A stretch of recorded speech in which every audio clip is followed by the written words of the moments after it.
जय Swaminarayan.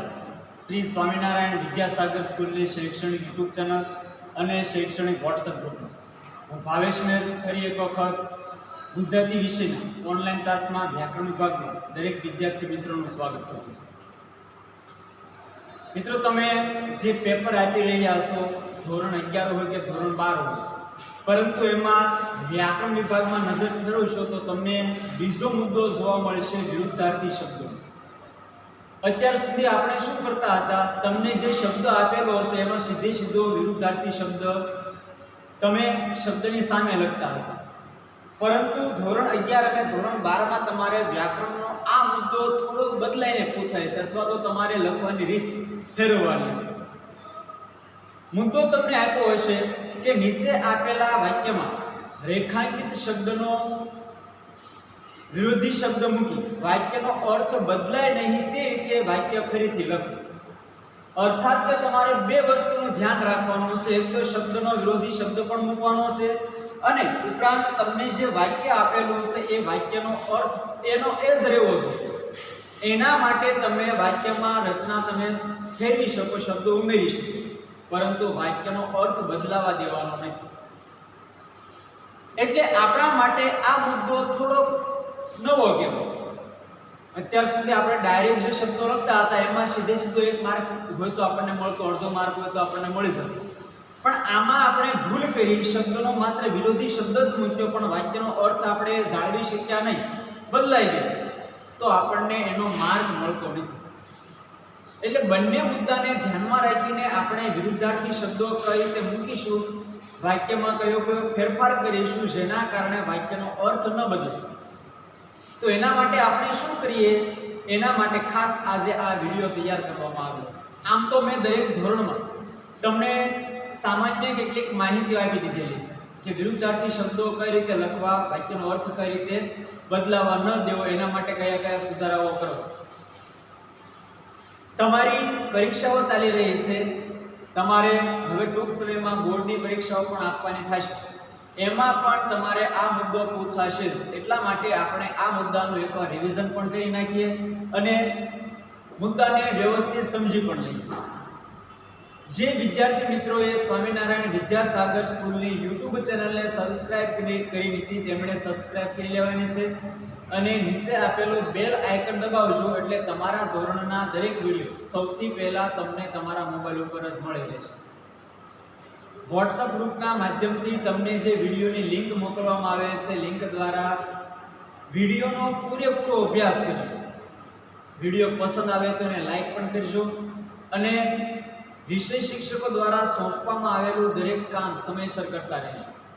YouTube channel સાથે પણ ખાસ જોડાયેલા રહેજો। તો જોઈએ આપણે વ્યાકરણનો બીજો મુદ્દો વિરુદ્ધાર્થી શબ્દો। આમ તો આપણે ધોરણ 3 થી કરતા આવ્યા છે વિરુદ્ધાર્થી શબ્દો, પરંતુ ત્યારે આપણે આપેલ શબ્દનો ડાયરેક્ટ સીધો વિરુદ્ધાર્થી શબ્દ લખી નાખતા, પરંતુ હવે આપણે શું કરવાનું છે, આ મુદ્દામાં કયો ફેરફાર કરવાનો છે તેને ધ્યાનમાં રાખીને આપણે કેટલાક વાક્યો લખીએ જેમાં તમને વિરુદ્ધાર્થી શબ્દો બનાવવાનું કહેવામાં આવેલું। તો જોઈએ આપણે સૌથી પહેલા વાક્ય તમને આપેલું હોય,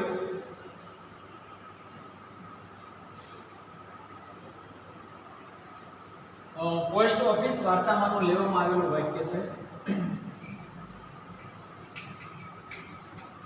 દીકરી મરિયમ પરણીને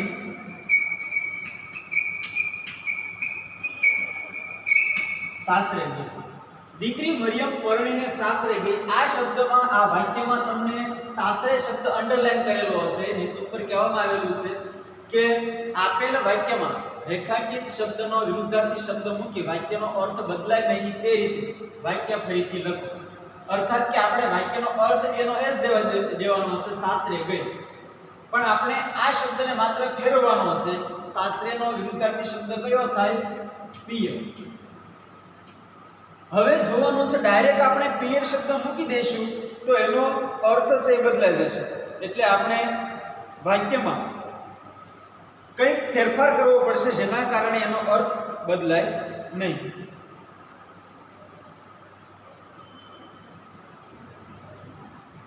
દીકરી મરિયમ પરણીને સાસરે ગઈ. સાસરે શબ્દનો વિરુદ્ધાર્થી શબ્દ છે પિયર.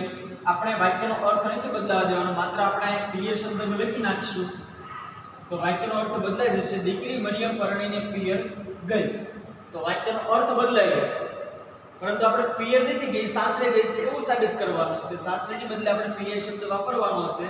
વાક્યમાં ફેરફાર કરવો પડે તો આપણે કરવાનો હશે. એટલે આપણે શું લખશું? દીકરી મરિયમ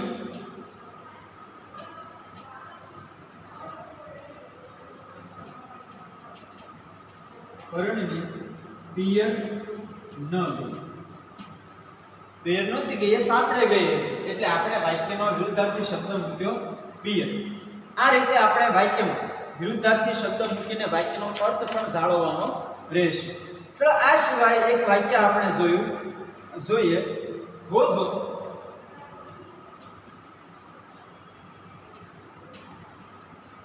ભડવીર માણસ હતો. વાક્યમાં શબ્દ આપ્યો છે ભડવીર, અંડરલાઈન કરેલો. આપણે એનો વિરુદ્ધાર્થી શબ્દ મૂકવાનો છે. ભડવીર શબ્દનો વિરુદ્ધાર્થી શબ્દ થાય કાયર. જેથી આપણે વાક્ય રોજો કાયર માણસ હતો તો આપણે નહોતો કરવાનું રહેશે. તો આપણને વાક્યનો અર્થ બરાબર મળશે. કાયર નહોતો પણ એ ભડવીર હતો. ન હોતો કાયર નહોતો એટલે કે એ ભડવીર હતો. એટલે વાક્યનો અર્થ આનો આ જ રહ્યો, પણ આપણે શબ્દ ફેરવી નાખ્યો, વિરુદ્ધાર્થી શબ્દ મૂક્યો, છતાં પણ આપણને એનો અર્થ છે એનો એ જ મળ્યો. તો આ રીતે આપણે વાક્ય અર્થ ન બદલાય તે રીતે વિરુદ્ધાર્થી બનાવવાના રહેશે. આ સિવાયના કેટલાક ઉદાહરણો આપણે જોઈ લઈએ જે તમારે પરીક્ષા માટે પણ ઉપયોગી બનશે. આ એક ગાંડો ડોસો. ગાંડો શબ્દ નીચે અંડરલાઈન કરેલું છે. આપણે વાક્યનો અર્થ બદલાવા દેવાનો નથી. ગાંડોનો વિરુદ્ધાર્થી શબ્દ આપણે શોધવાનો છે. શું થાય? આ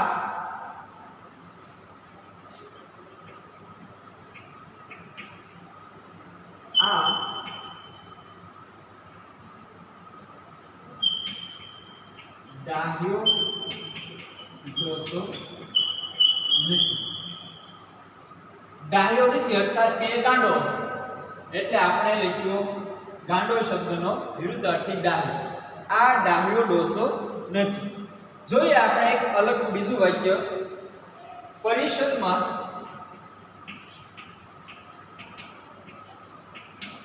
અનુચિત ઠરાવ પસાર ન થયો. અનુચિત શબ્દ નીચે અંડરલાઈન કરેલી છે. આપણે એનો અર્થ બદલાવા દેવાનો નથી. પરિષદમાં અનુચિત ઠરાવ પસાર ન થયો એટલે કે બધા સારા ઠરાવ પસાર થયા. તો અનુચિત શબ્દનો વિરુદ્ધાર્થ થાય ઉચિત. પરિષદમાં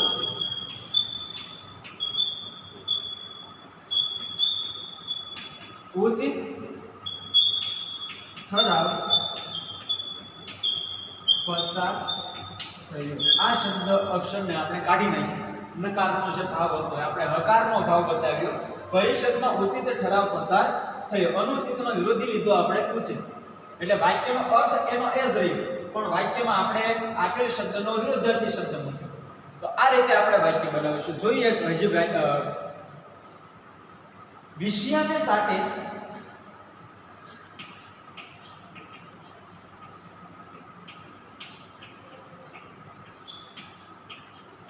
વિષ લખાયું.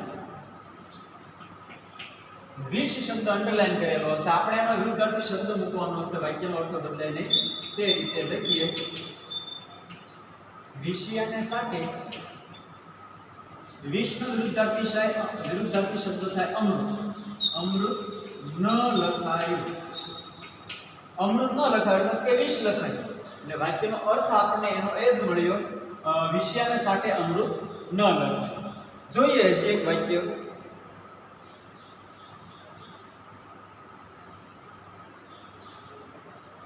મને શરત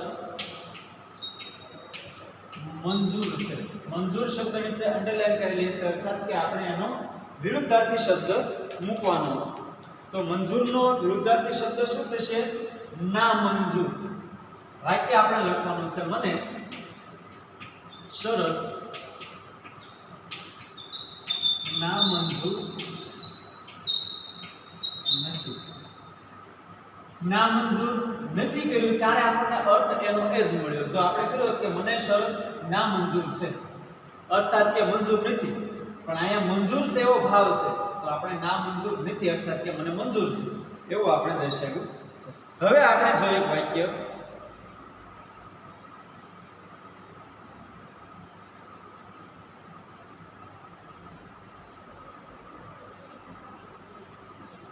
અમૃતા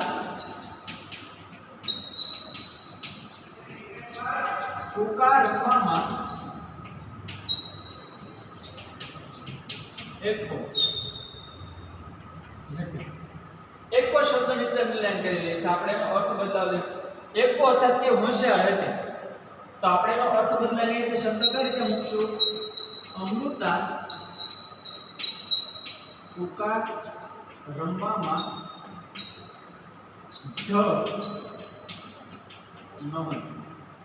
ઢ એટલે કે નબળી નહોતી, હોશિયાર હતી એવો અર્થ આપણે સાબિત કર્યો. જોઈએ આપણે હજી એક વાક્ય વિરુદ્ધાર્થી શબ્દ મૂકીને અર્થ બદલાય નહીં તે રીતે વાક્યને આપણે ફરીથી લખીએ.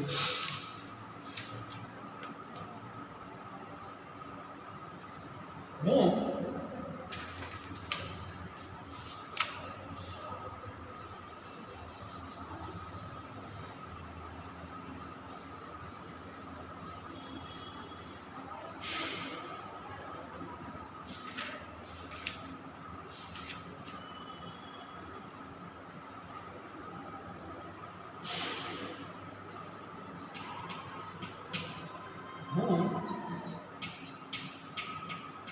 અસભ્ય માણસમાંથી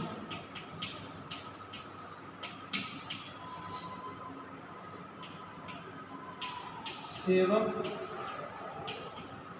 બન્યો. શબ્દ છે અસભ્ય. અસભ્ય માણસમાંથી હું સેવક બન્યો છું, તો આપણે એનો વિરુદ્ધાર્થી શબ્દ લેશું સભ્ય. હું સભ્ય માણસમાંથી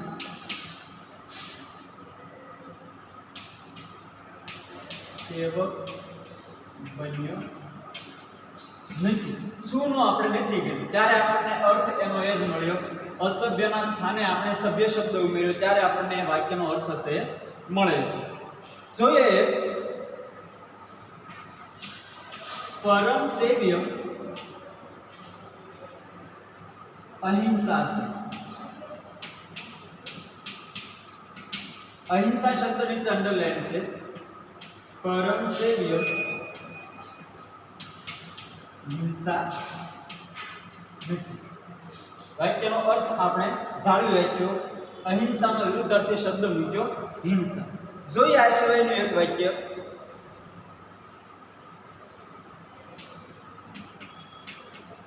મેં પાપડી પુણ્ય ન કીધું. પુણ્ય શબ્દ નીચે અંડરલાઈન છે. વિરુદ્ધાર્થી શબ્દ મૂકીએ. મેં પાપડી પાપ જ કીધું. વાક્યનો અર્થ આપણે જાળવી લીધો. જોઈએ એક આગળનું વાક્ય.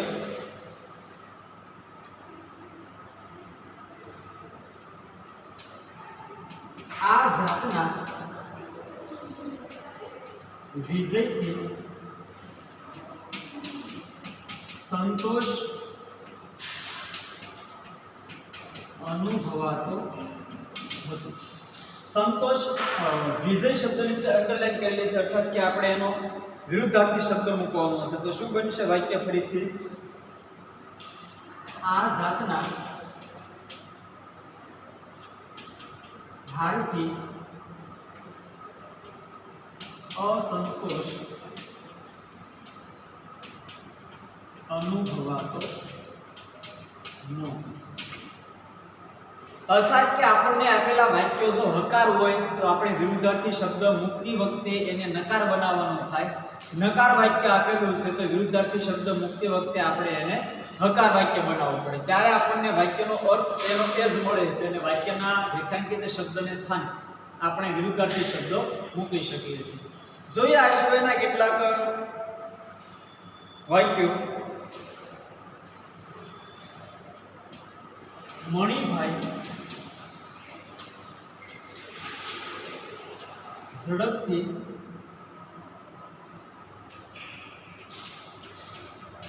ચાલતા હતા. ઝડપથી શબ્દ નીચે અંડરલાઈન છે, અર્થાત કે આપણે એનો વિરુદ્ધાર્થી શબ્દ મૂકવાનો છે, વાક્યનો અર્થ બદલાય નહીં એ રીતે. જોઈએ મણિભાઈ ધીમેથી, ઝડપથી શબ્દનો વિરુદ્ધાર્થી છે ધીમેથી. ધીમેથી ચાલતા ન હતા. ઉપરનું વાક્ય હકાર છે હતા, ત્યારે નીચેનું વાક્ય છે નકાર છે નહોતા. વિરુદ્ધાર્થી શબ્દ મૂક્યો ઝડપથી, એના સ્થાને ધીમે, ત્યારે આપણને વાક્યનો અર્થ એનો એ જ મળ્યો.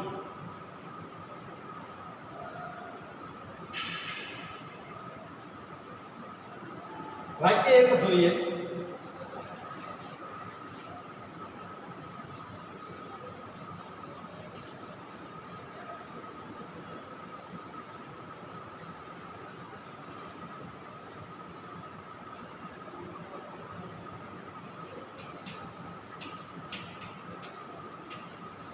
રાજરત્નની માંગણીનો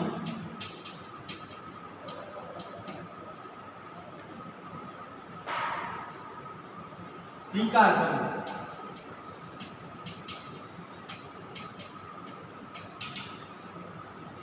વાક્ય છે રાજરત્નની માંગણીનો સ્વીકાર શબ્દનો વિરુદ્ધાર્થી મૂકવાનો છે. રાજરત્નની માંગણીનો અસ્વીકાર ન કરવો. હકાર વાક્યનો નકાર બનાવ્યો, સ્વીકાર શબ્દનો વિરુદ્ધાર્થી શબ્દ મૂક્યો અસ્વીકાર, ત્યારે આપણને એનો અર્થ મળ્યો રાજરત્નની માંગણીનો અસ્વીકાર ન કરવો, અર્થાત કે સ્વીકાર કરવો. તો આ રીતે આપણે આપેલા શબ્દના રેખાંકિત શબ્દોનો વિરુદ્ધાર્થી શબ્દ મૂકી વાક્યનો અર્થ બદલાય નહીં તે રીતે વાક્ય ફરીથી લખવાનું થશે. ધોરણ 11 અને ધોરણ 12 માં તમારી કોઈ પણ પરીક્ષામાં આ એક મુદ્દો હશે, વિરુદ્ધાર્થી શબ્દો, પણ એની રીત બદલાવેલી હશે. એટલે તમારે આ જ રીતનો ઉપયોગ કરીને અડધા માર્ક માટે અથવા તો 1 માર્ક માટે વિરુદ્ધાર્થી શબ્દો લખવાના રહેશે. કોઈએ પણ સીધા વિરુદ્ધાર્થી શબ્દો લખવાના નથી. પૂરેપૂરા વાક્યમાં આપેલા સૂચનાનો અમલ કરીને તમારે વાક્ય ફરીથી લખવાના થશે. આ હતો વ્યાકરણનો વિભાગ સી નો બીજો મુદ્દો. ફરી મળીશું વ્યાકરણના એક નવા મુદ્દા સાથે. દરેક વિદ્યાર્થીઓએ વિડીયોનો પૂરેપૂરો અભ્યાસ કરવાનો છે. પેપરની તૈયારી કરતા રહેજો અને YouTube ચેનલ સાથે ખાસ જોડાયેલા રહેજો. ફરીથી મળીશું એક નવા મુદ્દા સાથે. ત્યાં સુધી રજા આપશો મને. દરેક વિદ્યાર્થી મિત્રોને મારા જય સ્વામિનારાયણ.